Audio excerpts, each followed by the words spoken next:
봉독한 말씀을 가지고 주를 기쁘시게 하는 자라는 제목으로 말씀을 나누기를 원합니다. 어제 우리가 고린도후서 4장을 읽었습니다. 고린도후서 4장 16절부터 오늘 읽어야 할 5장 10절에 보면은 사도 바울은 엄청난 고난에도 불구하고 오직 예수님의 복음만을 어떻게 본인이 전할 수 있었는지에 대해서, 그리고 영원한 영광을 사모하는 사도로서의 소망에 대해서 세 가지를 기록하고 있습니다. 저와 여러분이 한번 이 사도 바울의 소망, 사도 바울이 어떠한 마음을 가지고 살아갔는지에 대해서 한번 생각해 보기를 원합니다. 첫 번째로 4장 16절에서 18절에 보면 사도 바울은 하나님 나라에서 누리게 될 영원한 영광에 대한 소망을, 그리고 확신을 가지고 있었습니다. 즉 사도 바울은 앞으로 하나님 나라에서 예수 그리스도와 함께 누리게 될 영원한 영광을 바라보았던 겁니다. 그래서 그 어떠한 고난을 당해도 그것을 감당하고 그것을 인내하며 하나님의 복음 사역에, 할렐루야, 저와 여러분이 뭐라고 고백했죠? 복음이 우리의 전부여야 하죠. 사도 바울이 그 마음을 가졌던 겁니다. 복음 사역, 그 어렵고 힘들고 고난 가운데 있었음에도 불구하고 복음 사역에 매진할 수 있었던 거죠. 하나님 나라에서 앞으로 누리게 될 영광을 소망하고 확신하기 때문에 그렇습니다. 여러분, 성도인 저와 여러분, 이 땅에서 당하는 고난은 장차 하나님 나라에서 누리게 될 영원한 영광에 비교할 수 없이 작고 일시적인 것이죠. 그러기에 여러분, 사도 바울은 그 고난들을 감내할 수 있었던 거죠. 그러기 때문에 저와 여러분도 그 마음이, 그 확신이, 그 소망이 있다면 이 땅에서의 모든 힘듦과 어려움을 충분히 감당하고 인내할 수 있으리라 믿습니다. 하나님 나라에서 우리가 누리게 될 영원한 영광. 두 번째로 사도 바울은 천국의 영생에 대한 소망과 확신을 가지고 살았습니다. 5장 1절에서 7절이죠. 사도 바울은 알았던 거죠. 이 땅의 육신의 삶이 진짜 유한하고 아무것도 아니고 일시적인 것이라는 것을, 그것에 반해서 장차 성도들이 하나님의 나라에서 지니게 될 신령한 몸, 그 몸은 더 이상 슬픔도 고통도 없고 영원히 존재할 것을 그는 확신했던 것이죠. 천국에서의 영생을 누릴 수 있는 그 몸, 그 상황. 그래서 그는 어떠한 어려움도 충분히 감내할 수 있었습니다. 그의 삶의 가장 중요한, 그의 삶의 전부인 저와 여러분이 함께 고백했던 것처럼 그 복음을 그는 담대하게 증거할 수 있었던 것이죠. 특별히 사도 바울은 이 내용을 설명하기 위해서 이 땅의 삶을 손으로 지은 장막에 거하는 것으로 묘사합니다. 하늘나라의 삶을 하늘에 있는 영원한 집에 거하는 것으로 묘사하고 있죠.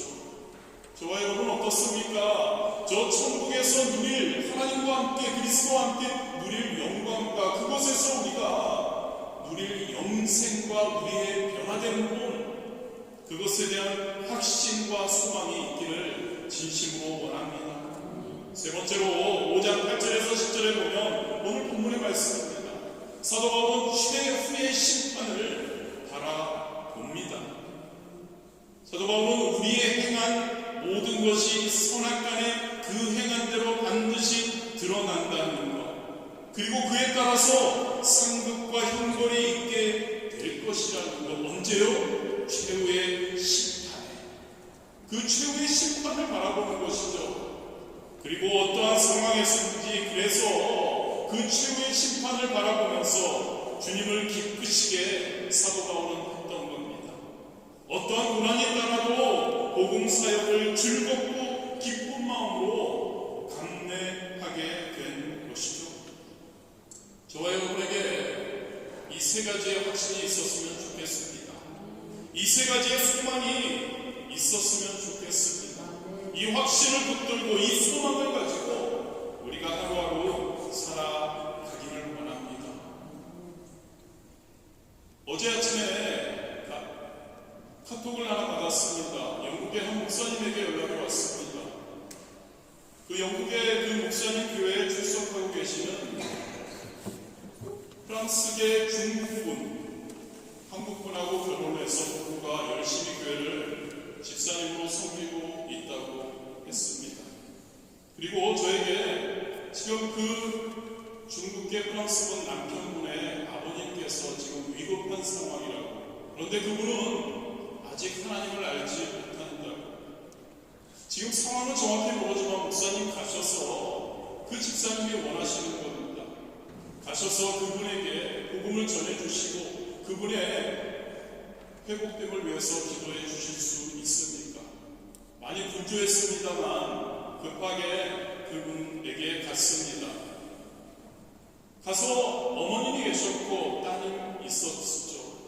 그분들과 대화 중에 그분들은 프랑스에 오신 지 굉장히 오래된 중국 가정이었습니다. 4분의 자녀분이 있는데 2분은 영국에 2분은 프랑스에 계시고 그분들은 복음을 전혀 모릅니다. 대화를 통해서 복음을 가볍게 전하고, 그런데 그 아버지는 지금 현재 시술 중이었습니다. 일주일 전에 갑자기 그분께서 심장에 어떠한 어려움 때문에 병원에 갔다가 급하게 심장 수술을 해야 했다고 합니다. 큰 수술을 했고 수술은 잘 되었는데 그 후에 여러 가지 어려움 때문에 지금 또 새로운 시술, 이 배 쪽에서 큰 출혈이 있어서 어디서 그 출혈이 있는지를 봐야 돼서 시술을 한다고. 그 시간이 거의 2-3시간 걸린다고 해서 저에게 목사님 기도만 해주시고 그냥 돌아가셔야 하지 않을까라고 이야기를 했습니다. 그분들도 굉장히 부담스러워하기 때문에 그곳에서 잠시 이야기 나누고 그분들 위해서 기도하고 그분들에게 지속적으로 계속 기도하겠다고 이야기를 했죠. 그리고 오늘 오전에 연락을 받았습니다. 5시에, 오늘 새벽 5시에 아버님이 소천하셨다는 이야기를 들었죠. 여러분, 굉장히 마음이 힘들었습니다. 하나님께서 물론 환경적으로 너무나 어려운 상황이었죠. 그분은 시술 받고 있고, 그분은 뭐라고 해야 되나, 마취 중이었고, 그분이 정신이 온전하지 않았죠. 들어갈 수도 없었고, 그럼에도 불구하고 하나님께서 그 아들 집사님을 통해 그 아버님 그리고 그 가족의 구원을 위해서 이렇게 신방을 요청했는데 가긴 갔는데 기회가 안 돼서 제대로 하지 못한 그러한 약간 어두운 마음을 갖게 되었습니다. 오늘 아침 내내 이것을 제가 여러분들에게 왜 말씀을 드리고 있나요? 여러분, 저와 여러분은 그래도 너무너무 감사하게 하나님을 안다는 것이죠. 하나님께 구원받은 자들이라는 것이죠. 진짜 감사했으면 좋겠습니다. 그 아버님은 모르죠. 하나님이 어떻게 인도하실지. 그러나 그 집사님을 한번 생각해 보십시오. 하나님을 알고 그 아버님의 구원을 위해 기도했을 것이고 어려운 가운데서 지금 그랬었는데 그분에게 얼마나 지금 구원의 확신을 그들이 갖고 있습니다. 그 가족도 마찬가지입니다. 여러분, 구원의 확신을 갖는다는 것, 구원받았다는 것에 진짜 감사하기 원합니다. 감사하십니까, 여러분? 구원받았다는 것이, 아직도 살아있다는 것이 얼마나 감사한지요. 여러분, 주변을 바라보시기를 바랍니다. 죽으면은 기회가 다시 없다는 거 자주 말씀드리죠. 살아있는 주변에 있는 많은 분들을 여러분 생각하시기 바랍니다. 그분들에게 구원의 확신이 있어야 합니다. 그분들에게 이 사도 바울이 가졌던 이 3가지의 확신과 소망이 있다면 저 하늘나라에 가도 그게 문제가 있겠습니까? 구원받지 못한 상태에서 죽는다? 우리가 많이 생각을 해봐야 할 것 같습니다. 본문으로 돌아와서 여러분, 이 세 가지의 사도 바울의 이 소망과 확신, 저와 여러분이 가질 수 있게 되기를 원합니다. 그래서 사도 바울처럼 어떠한 상황에서든지 우리 주님을 기쁘시게 하고 어떠한 고난이 따라온다고 해도 복음 전하는 것을 즐겁고 기쁜 마음으로 감당하고 인내할 수 있는 저와 여러분이 되기를 진심으로 원합니다. 이를 위해서 오늘 본문을 통해서 두 가지를 한번 살펴보기 원합니다. 우리는 어떻게 해야 할까? 사도 바울을 통해서요. 8절이죠. 우리가 담대하여 원하는 바는 차라리 몸을 떠나 주와 함께 있는 그것이라. 사도 바울이 뭐라고 고백하고 있나요? 차라리 죽어서 나는 주님과 함께 있기를 원한다는 고백입니다. 몸을 떠나라는 표현은 죽음을 가리키는 겁니다. 즉 죽음을 통해 몸에서 떠나는 것을 염두에 두는 표현이죠. 실제로 사도 바울은 살아있기보다는 죽어서 우리의 주님과 함께 있기를 사모했죠. 여러분, 사도 바울의 이 모습을 통해서 우리는 무엇을 알 수 있을까요? 사도 바울의 마음이 무엇인가를 우리는 알아야 합니다. 바로 죽음을 초월해서, 죽음이 중요한 것 아니라 죽음보다 더한 우리 주님을 사모하는 것. 할렐루야. 저와 여러분의 처음의 고백이 뭐였죠? 우리에게 모든 것이 뭐라고요? 우리의 주님이라고 고백했지 않습니까?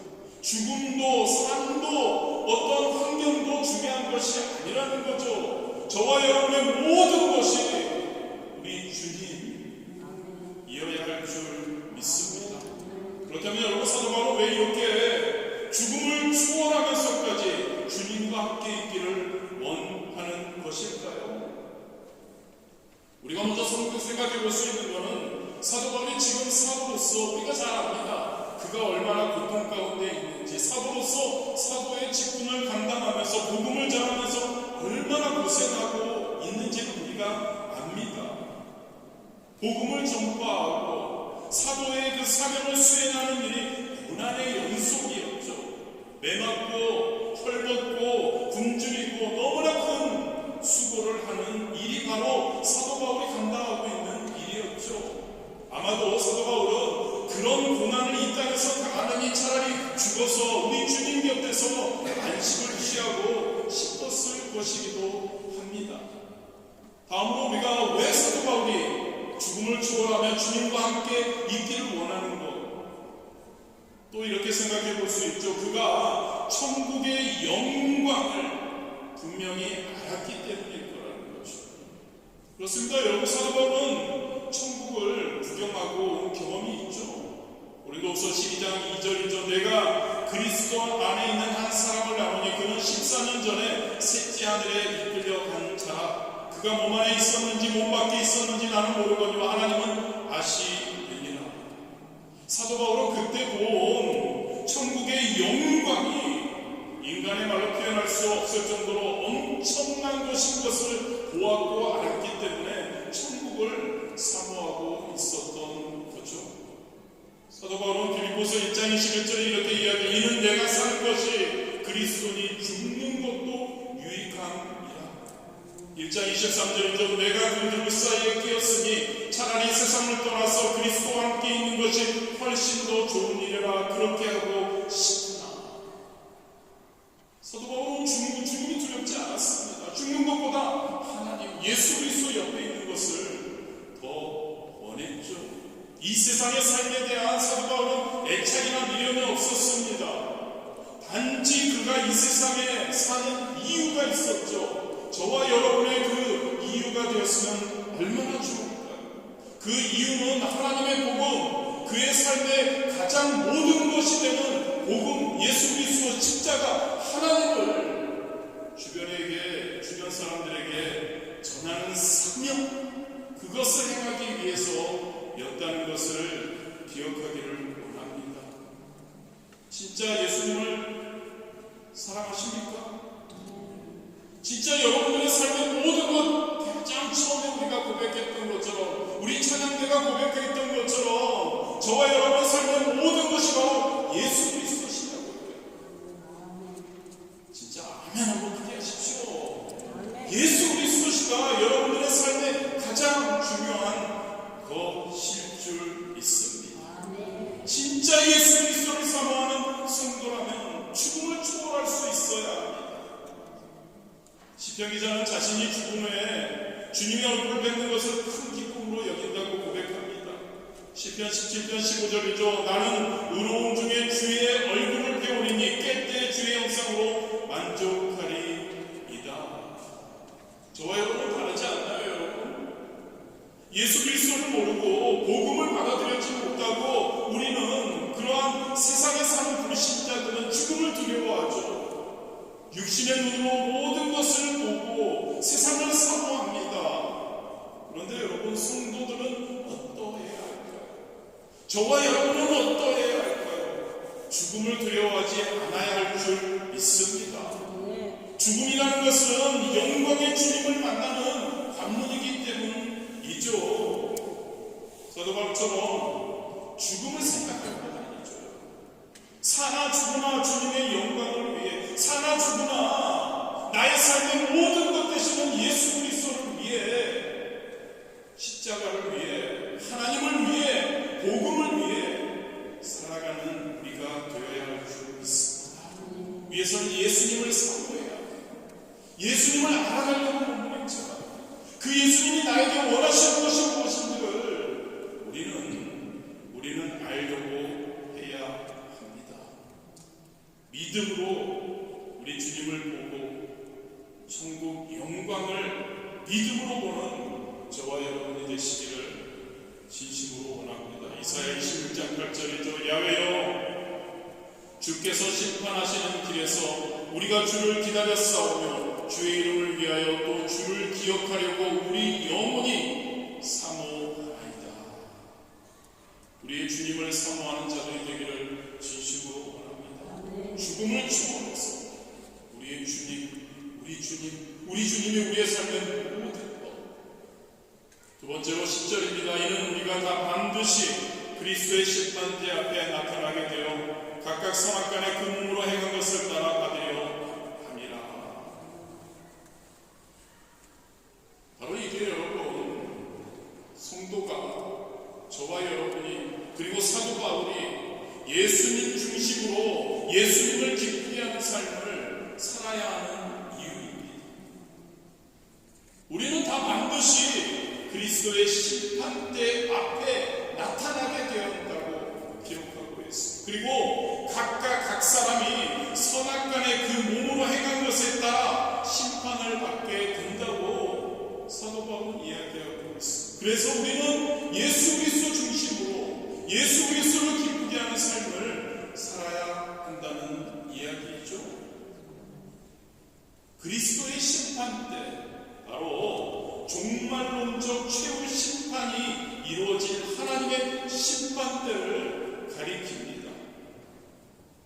하나님의 심판이 이루어지는 그 현장, 하나님의 심판대, 여기서 그리스도의 심판대라고 그러죠. 왜냐하면 예수 그리스도를 통해 이 심판이 이루어질 것이기 때문이죠.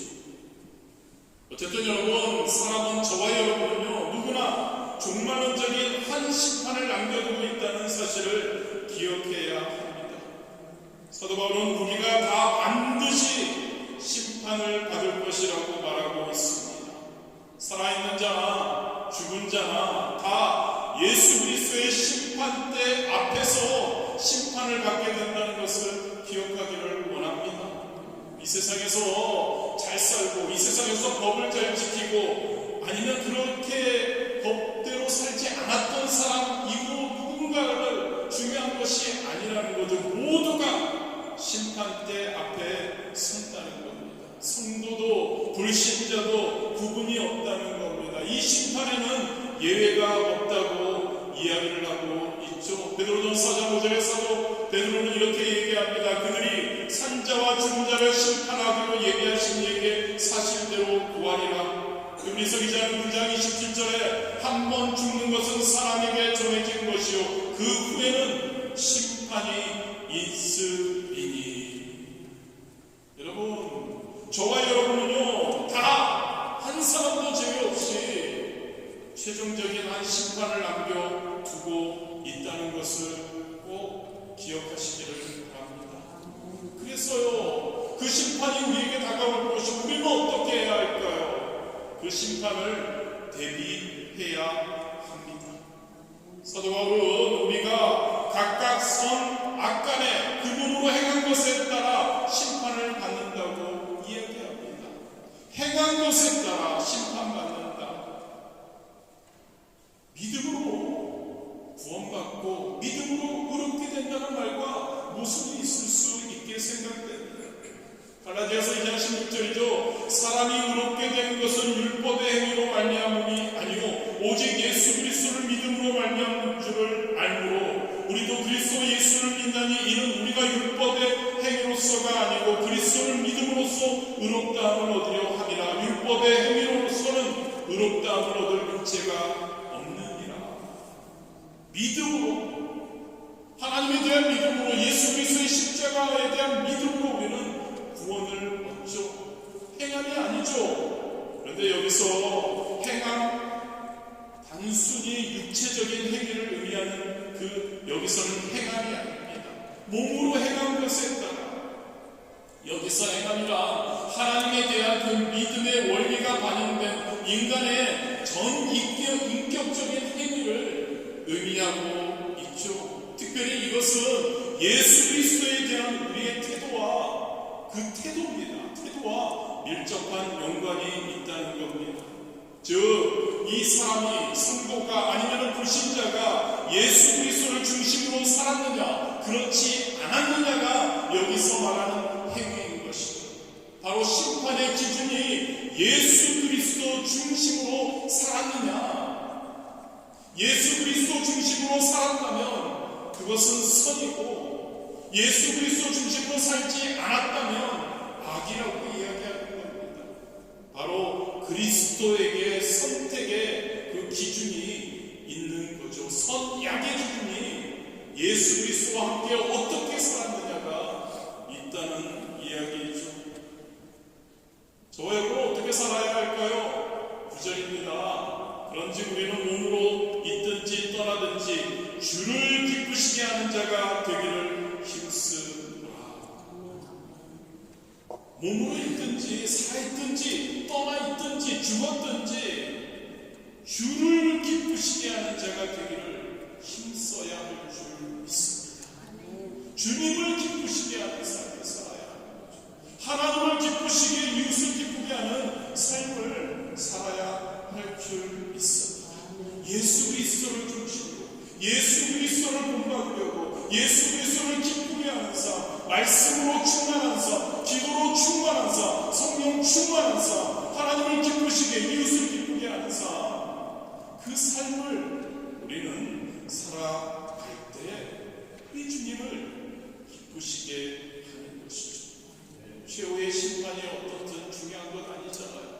최후의 심판은 우리는 주님 중심으로, 주님만을 위해, 주님의 영광을 위해 살아갈 때 그 심판 후에 얼마나 우리에게 사도 바울이 얘기하는 영원한 영생, 영원한 하나님과 함께하는 영광 우리에게 주어질 줄 믿습니다. 사도 바울은 자신의 어떤 힘으로 주님을 기쁘시게 하고 주님과 주님의 교회를 왜 힘쓰고 있는지를 우리에게 4장과 5장에 걸쳐서 이야기해 줍니다. 바로 부활을 그는 바라봅니다.